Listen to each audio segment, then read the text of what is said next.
Hey, you all. Welcome back. Y'all already know what it is. You see the title of this video. This is Real Housewives of Beverly Hills, darling. Season 11, episode 7.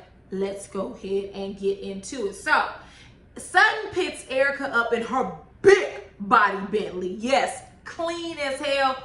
Y'all know I don't care for Sutton, but her Bentley, chef's kiss. Just wonderful. So, she picks up Erica because they are going to cryotherapy, which my husband goes to a lot. I've never been, and I'm just not interested in being in freezing temperatures, but if he like it, I love it, and if they like it, I love it. So all the way there, they're talking about, once again, Erica's divorce. Disclaimer, I gave it to you last review. I'm going to give it to you again this review. I'm not buying what she's selling. Literally everywhere in my notes where Erica's talking, I'm like, oh well, I don't care. Oh well, that's how I feel. So if my commentary isn't giving what it needs to give with Erica, it's because I don't believe a word that comes out her mouth. But I'll try to be a good sport and I'll try to play along. So Erica is giving us this violin song about how, she admired Sutton's car, and she said, if I walked away with the Bentley in my marriage, I'd be doing good. Because based on Tom's last 2 divorces, he basically fights tooth and nail to keep what is his and what he has earned, and to leave you destitute. Which, in the words of Queen Erica De Niro TV, you should have read the Yelp reviews, baby. Either you read them or you didn't, Erica. And honestly, I think you did read them, but you were willing to dismiss them because your marriage was transactional. Okay, so I don't feel sorry for you. Oh well, hopefully everything works out. You were able to buy yourself a Range Rover, so good luck. That might be your last purchase you ever make for a while, baby. So glad you got that out. Glad you got that in before the divorce actually started rolling in. So Sutton gives Erica a care package, a divorce care package, and I thought that was really sweet, right? Like, what better way to let your friends know that you care for them than to give them something like that? I just thought that was really sweet. That was a really classy gift. Erica begins to talk about Tom again, and she says that she knows what type of person Tom is and that he's very mean and dismissive. Bravo then flashes back to a season that I didn't watch. Y'all know there's a gap with me and Beverly Hills. And Tom is paying Lisa Vanderpump, she used to be my favorite, y'all, Lisa Vanderpump compliments. And he was talking, and I noticed that he paused, and that's when Erica jumped in, and she also paid Lisa a compliment. And he goes, Erica, don't cut me off. This isn't about you. I'm talking. Which, sidebar, had he been my spouse, one of 2 things would have occurred, maybe both simultaneously. I would have cussed him out. I am not a fan of being embarrassed in public. I don't like you to embarrass me in public. And if you choose to do that, I'm going to meet you on your level and give it to you right back. Or the second option is to just get it from the table, not say bye to nobody, and leave. See, that's the best right there, because people gonna be asking, well, what's wrong with her? Because he got smart with me. But you know what, Erica? This is what you married. You didn't marry for someone who is peaceful. You didn't marry him because he's a kind guy. You married him because he was powerful and wealthy, and you were a 28-year-old. You were sliding up down the pole. You was a single mother, and you need to take care of yourself and your child. He married you because he's old and bald and ugly, and you were young and beautiful. Seems like this is going swimmingly if you ask me. But anyways, Erica reveals that Tom did not go to her show on Broadway, and that she felt like she had a cover from him. Even in the last reunion, she was saying how he was supposed to come the last day, but because of COVID, he never made it. Okay. Because you said that he has supported you and basically has paved the way for you to do Broadway. I mean, would I have wanted my husband to come see me? Yes, but I also didn't marry my husband for money, right? I didn't marry him because I was desperate and I needed a check. And I saw this old man wanted me because I was fine and young. I didn't do that, right? And that goes to the next thing I'm about to say. She compared her marriage to Kyle's and Dorit's, which, could you all tell me, I think Dorit's husband is older than her. I don't know how much older, because Dorit has reached that stage that every woman reaches when she marries an old man, where she's beginning to close in the gap in terms of her looks, right? I.e. Karen Huger and Lisa Vanderpump. You cannot convince me that Lisa Vanderpump and Karen Huger, that their husbands are significantly older than them because they began to look just as old as them. I remember my mom telling me, never marry an old man because you're going to end up looking old just like him. And exhibit A, exhibit B. So I don't know how much younger Dorit is, and I don't know if she married her husband for money or not. I don't know much about Dorit, but this is what I will say. Just in real life, you can't compare your relationship to anyone else's, because I know for a fact, I know at least 2 couples where the women are staying because of money, because of nice trips, right? That's their marriage. I mean, it's not mine, but that's their marriage. I wouldn't be unhappy just for money and trips. That's not me, but that's their relationships. Also, pictures don't tell everything. Everybody on social media, unless they're wanting attention, is going to post something positive. Very few people are going to post that their marriage is in shambles or that their relationship is in shambles. And 9 out of 10 times when they do that, they're trying to embarrass the other person and they want attention, right? So you're only seeing the quote unquote good. But then also, Erica, that's not the foundation you laid. From my understanding, Kyle was a single mother when she met Mauricio. He was very new in real estate. I'm not saying he was broke, but he wasn't like this, from my understanding. I could be wrong. This millionaire that he is now. Like, he's worth millions now, right? And I don't know about Dorit and her husband, so I won't speak about it. Their foundation was different than yours. You married him strictly for money. He married you strictly for youth. This is what happens when you marry for very shallow reasons and for very transactional reasons. So if you ask me, I feel like you're getting more than what you put in. Moving on. Next, we see Garcelle. She is working from home. Y'all know she's on The Real. I don't watch The Real. That damn Adrienne Bailon, I can't take her. And that goddamn Jeannie Mai, I can't take her. So I do not watch it. With that being said, I thought this part with the fish was funny, because when her son came up to her and said, mama, what happened to my fish? Baby, I thought he was talking about catfish. I thought he was talking about food. I'm like, damn, Garcelle ate his meal? And I was about to get on him because I was about to say, you are really ungrateful. Your mom has hired a housekeeper and she's preparing a whole meal. You worry about some old catfish. Honey, he was talking about his goldfish.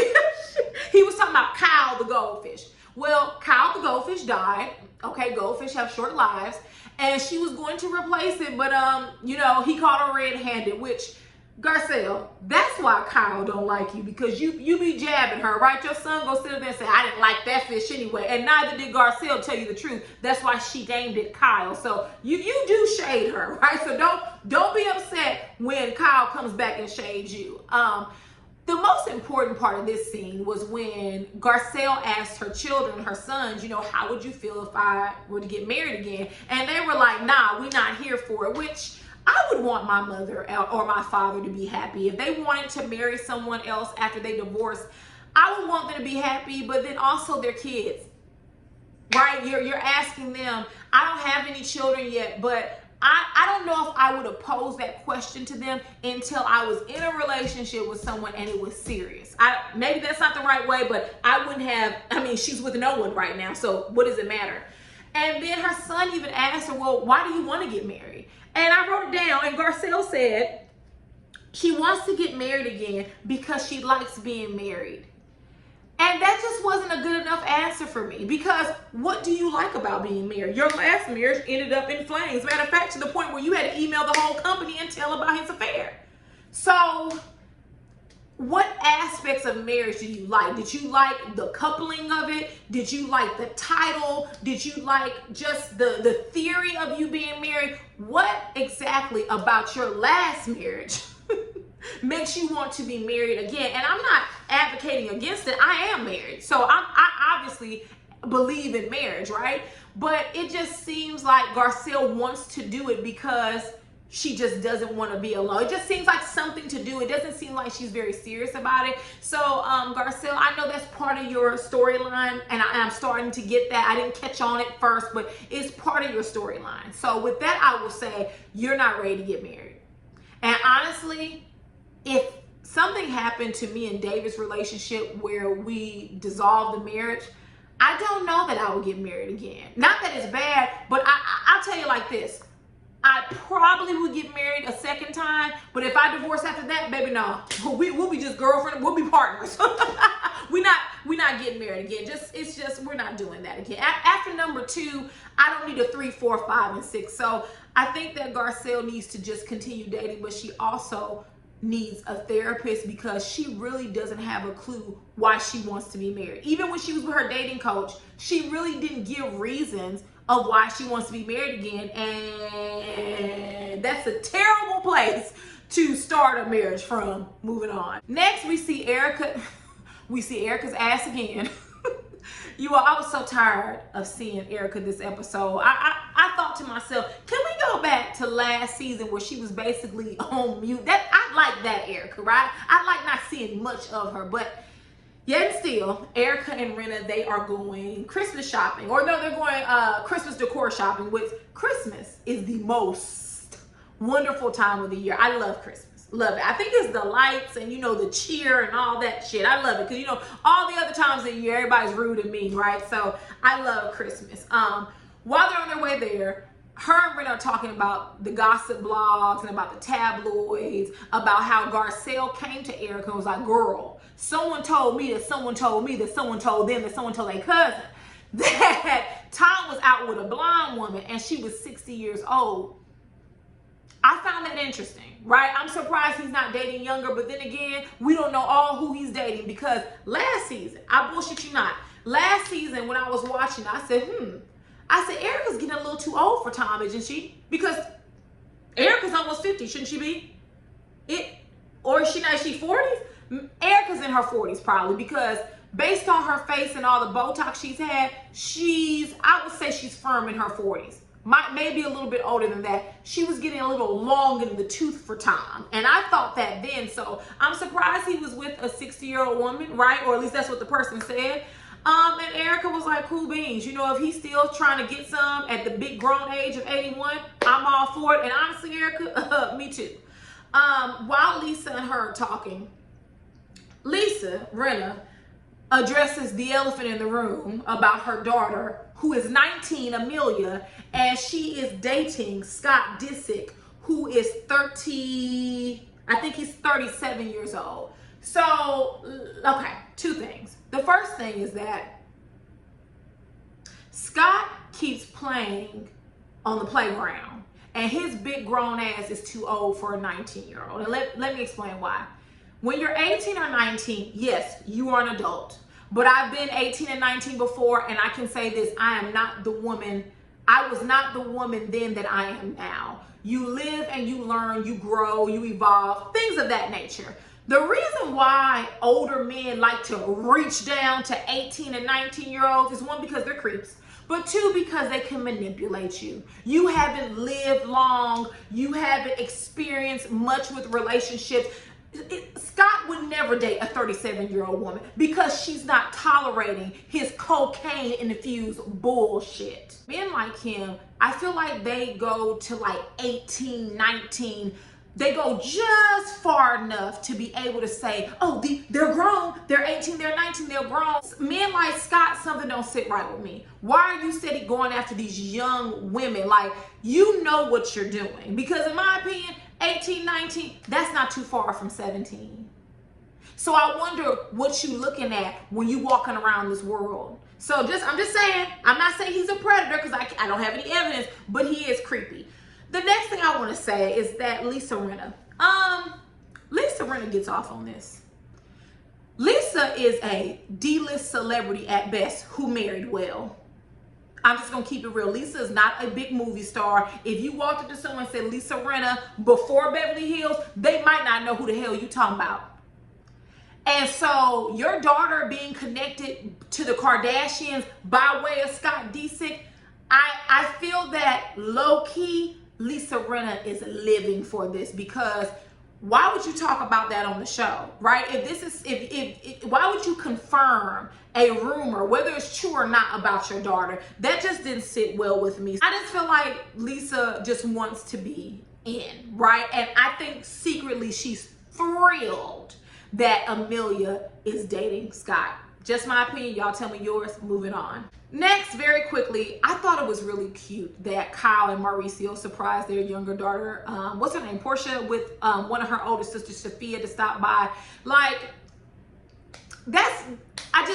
to me, that's how all siblings should get along, right? And I understand there's a breakdown in a lot of relationships, but I really loved how much she seems to love her sister. And she was crying, and I was like, oh my gosh, she really missed her sister. They're really, really close. And that was just really a heart-filled moment, because my sister and I, we argued a lot growing up, but I rise for mine, right? Remind me to tell y'all the story where my sister's ex-best friend tried to steal her car and fight her, and I had to break a beer bottle and threaten her with it. Like, yeah, I'm not gonna play behind my sister, because my sister is more passive than I am. I'm the aggressive one. So when you get out of order with my sister, you gonna deal with me all the time. So I really did. I love that scene. It was so heartwarming. And yeah, that's all I have to say about it. Moving on. All right, you all. I think, was it Kyle who was throwing this cocktail party? I thought they said Kyle, but I wasn't sure. If not, y'all tell me who threw the cocktail party. But we at the part where I'm interested in, right? So somebody, maybe Kyle has a cocktail party, and so everybody's headed there. I think everyone kind of coupled up and rolled with each other. And quick point, Kathy Hilton is she's the oddest thing, but in a funny way. Like when her and Crystal were on the way to the cocktail party, they're talking about Crystal's mom and can she cook? And she was like, well, my mom can fix some Chinese stews and soups, but she's not really a cook. And Kathy says, well, you know, they say that, you know, you can tell a chef by his soups. And I was like, is that what they say? I didn't know that. I have never heard of that. Never. Maybe it's just me. Maybe I'm not rich, so maybe that's it. But as they're talking, Kathy takes out a file or a buffer and just starts shaping her nails. And Crystal's face is literally my face, like, girl, what are you doing? And she goes, you know, I think I should get my nails long. What do you think? Girl, we were just here talking about soups.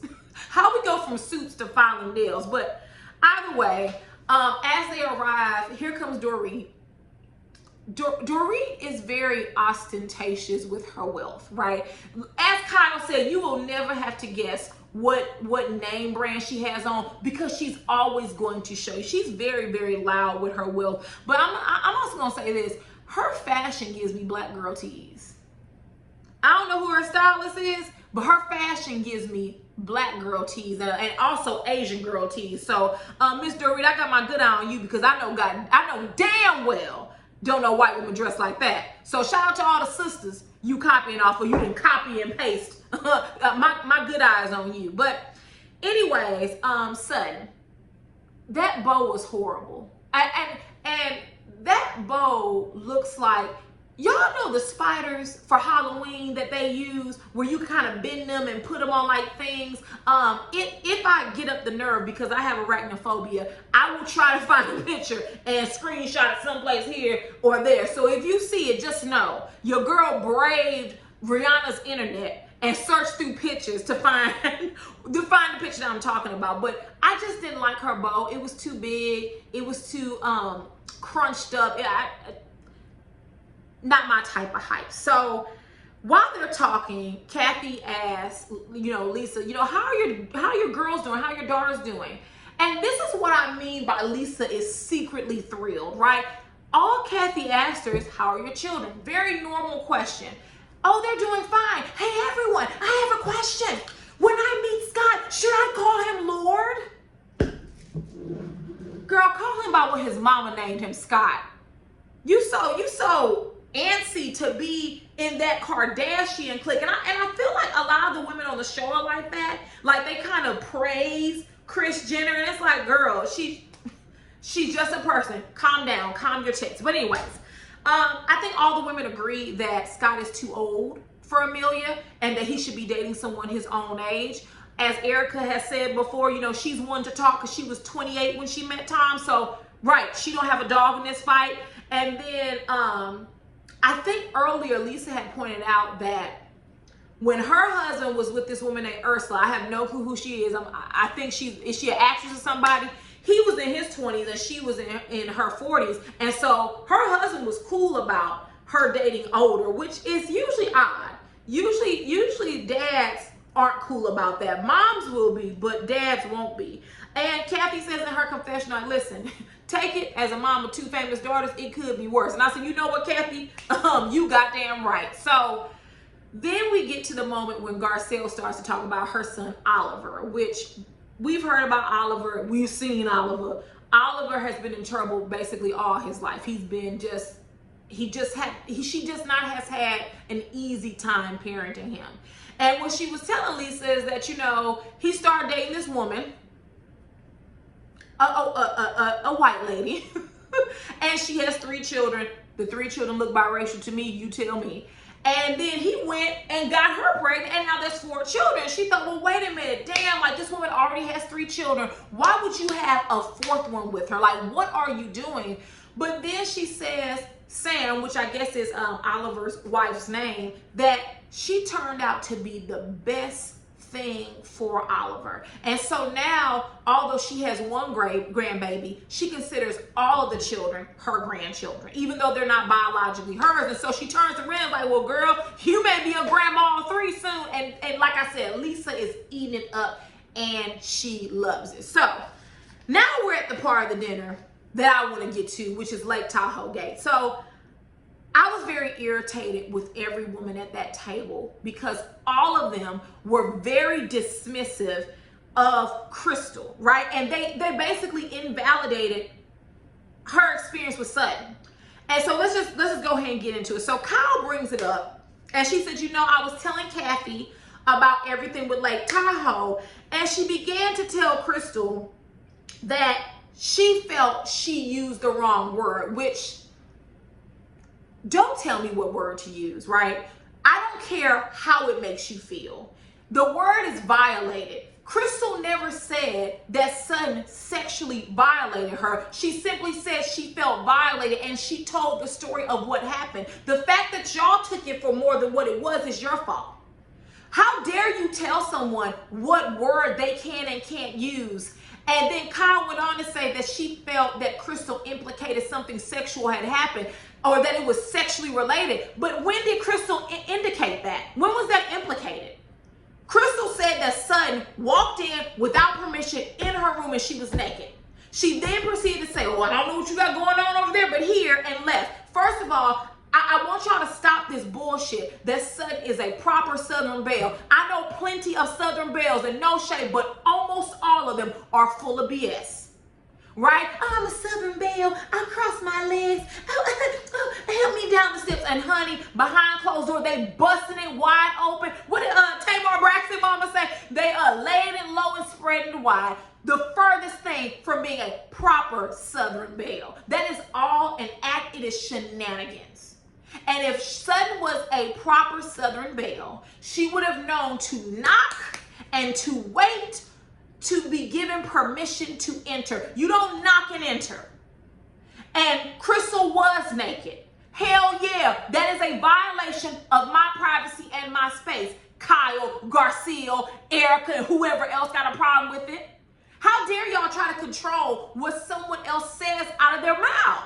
Then Crystal had to give the girls a lesson. She said, violation. She said, I never implied that. She says to violate someone means to, to disrespect their personal space. A violation of privacy and boundaries. And she's absolutely right. Absolutely right. I don't care what you think of when you hear the word violate. I said what I said. And so you know what the problem is? The problem is goddamn cancel culture. I blame y'all for this. And the reason why is because we have gotten to the point in this world, and it's a horrible place to be in, where no one can say nothing. Everything is built on political correctness. I'm not here for being politically correct. I'm going to tell you why. I need to know who the racists are. I need to know who the homophobes are. I need to know who the sexes are. What we're doing now is people are coming out and pretending to be accepting of things. But then behind closed doors, they're the ones voting against you. They're the ones funneling their money to organizations and companies that work against you. They're the ones who are making policies against you because they can't come out and say how they feel. Y'all need to get rid of that cancel culture because it actually doesn't cancel goddamn body. It's the stupidest shit. Y'all need to get it together. Get it together. But anyways, this has to do with people not wanting someone to be direct. Sutton did violate her space. No one claimed for her to be the R word. No one claimed that she assaulted Crystal. And Sutton is sitting there, it has to do with my reputation. What reputation, honey? What? No one said you did anything deleterious. She said you violated her.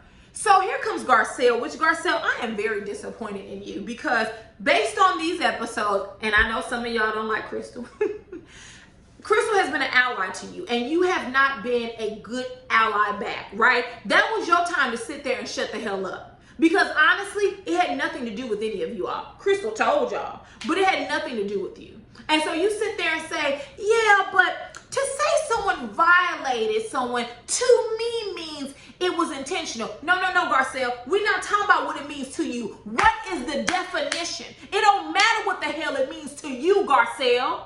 I'm so sick of you, Garcelle, them tired ass fashions every goddamn Wednesday when you're on my TV. Oh, you get on my nerves. So that is BS. It's not about what the word means to you. What is the definition? Give me the Webster's dictionary. Google it. What is the definition? It doesn't matter what it means to you. Then Erica, mixed with Garcelle, and really almost all of them, they proceed to say, Sutton would never do something like that. She's a Southern belle. What does her having to be a Southern belle and being nice have to do with the experience that her and Crystal had? It has nothing to do with it. People can be nice and be serial killers. Ever heard of Ted Bundy? I feel like if Sutton were a man, you would not be granting her this type of grace and mercy. But okay, whatever. So then Crystal told Sutton, she was like, listen, what I felt you should have done is when you came in without permission, once you noticed I was naked, you should have left. Exactly. Sutton should have left. Sutton gets mad and she starts moving her neck. You don't want me to get angry. Or what, Sutton? Or what? You're going to barge in me in my room when I'm naked again without permission? Or what? Anyways, as Sutton going off, Crystal's laughing at her. And that's exactly what I would have done. You wonder why Crystal said you're manic. You act like you're off your rocker. And as Crystal told her, you keep using moving as an excuse. You've moved a long time ago. That's not an excuse. Let me say this. I don't like Sutton, but why can't you just say, you know what, Crystal? You're right. I knocked and I entered without permission. You were naked and I violated your space. For that, I apologize. Didn't it? But no, you wanna keep holding on to that. Ain't nobody claimed you to be, the R word. No one claimed that. You are putting that on yourself. So Crystal was like, Sutton, I just want you to own it. I just want you to own it. And she was like, that's all I ever wanted. And Dorit kind of chimes in because, Crystal was like, I never said you did anything, like that. Right, Dorit? And Dorit was like, well, no, her story has changed. They did the flashback. Y'all tell me if I'm wrong. From the flashback to the stories that I've heard, I didn't hear her change her story. What I found is that the experience had just happened and Crystal was upset with it. So she told it with more passion and with more vigor. That's what I saw. I didn't see her implicate that it was anything sexually connected. What she said is that Sutton was like, well, I don't know what's going on in here. And that offended Crystal. Nothing's going on in here. I'm getting dressed. You barged in on me. On me. Not the opposite way around. So, Dorit, you and your name brand fashion, you can go to hell too, right along with Garcelle and Kyle and the rest of y'all really pissed me off this episode. Next, we see Kathy. And Kathy, she tries to calm everything down. And she's like, listen, you all both were going through a tough time. Sutton, you were moving. Crystal, this is probably the first time you have been away from your children and your family in months. She even said, like, listen, I wasn't going to go, but Kyle's my sister. Then she went around the table saying how she knew everyone. And she got to Dorit with Dorit's funny looking ass. And she said, even my English friend here, baby. One, Kathy, you rude as hell that you didn't remember that woman's name. Two, Dorit fakes it, but she's not English. And Dorit had the nerve to say, I'm not English, my husband is. And Kathy said, girl, whatever. You know why she gave her that whatever? Because Dorit, your accent is fake. You're in the same boat as Tina Turner and Madonna. Y'all all pretend to have these, all of a sudden, these British accents out of no place that you all don't have. So I'm with Kathy, you know, whatever. Sutton tells Crystal, basically, I don't want you to use that word and I want you to take everything back. And Crystal stood firm and she said, no, I will not. I will not apologize for using that word because that's how I felt. And bravo for you, Crystal. Just because the other women are going to attack you, and that's what these housewife shows do. They're good for ganging up on one person, right? Crystal, stand firm. You don't owe none of them heifers any type of explanation. You felt violated. Bottom line, she walked into your room and you were butt naked. You don't know Sutton. You know, and I think Sutton earlier in the episode said something about, well, you know, Kathy walked in on me. This is what happens in girls' trips. Baby, Crystal is new to the cast. She does not know you. And even if she does know you, that doesn't mean you have the right to walk in on her and see her naked. What is wrong with y'all? If a man was saying this bullshit, y'all would be all over it. So all y'all are full of BS and you need to check yourselves. And kudos to you, Crystal, for standing up for yourself, because I would have done the same thing and then I would have went around the table and cursed all them tacky, tired women out. So I don't have anything else to add. If there is nothing else, y'all get down in the comments and tell me what you felt about the dinner. Fill me in on some gaps there with Dorit and her husband's age. I don't even know his name. That's awful. But yeah. Thank you for watching, and if there is nothing else, I will see you all later. Mwah. Bye.